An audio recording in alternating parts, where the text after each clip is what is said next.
I want to finish by saying something, by speaking and starting with a quotation from the great Palestinian poet Mahmoud Darwish.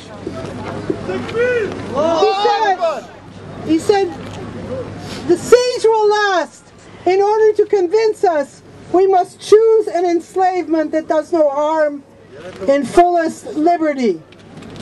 Israel is carrying out collective punishment against the Palestinian people. Punishment for the crime of being Palestinian and holding fast to what that means. Holding fast to the national and historic right to self-determination and to their lands. Everyone who has watched the news, who cannot sleep for the images of devastation and destruction, has also heard the incessant demands of the Israeli government, of George Bush, and echoed by Canadian Foreign Minister Lawrence Cannon. They keep on repeating that the target is Hamas. Of course they don't say that Hamas is the elected government of the people of Gaza, and that how shameful it is for someone who calls themselves a Democrat to say that they have the right to decide for the people. But they also speak in a way that try to make words meaningless. They say words are corrupted until they have no meaning. Hamas installations, you've heard that. So what is a Hamas installation according to these butchers and war criminals? A hospital, exactly, a school, a mosque, a power plant, the parliament buildings, the government buildings. Everything is a Hamas installation. So we do not. Long live Hamas! Long live Hamas!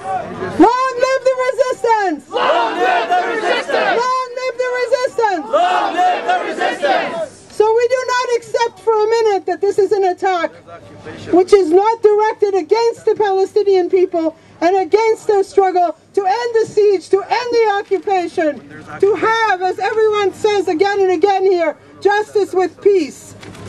The brutal and genocidal attack of Gaza is aimed at crushing the resistance to the illegal U.S. occupation. We are here today to affirm that a just peace in the Middle East must be based on the recognition of the Palestinian right to be as determined by their own institutions and representatives.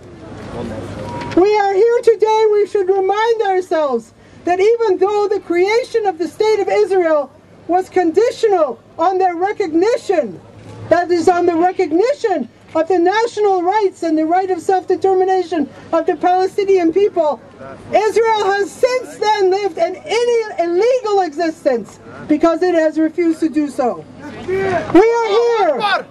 We are here to express our outrage at the response of the Canadian Foreign Minister, Lawrence Cannon.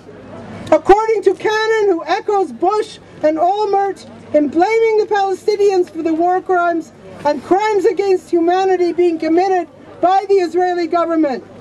We ask Mr. Lawrence Cannon, do you not know that the people of Gaza have been under brutal and genocidal siege? That Israel has turned Gaza into an open prison? Do you not know that the practices adopted in this illegal occupation are in violation of virtually every article of the 4th Geneva Convention and are war crimes under international law?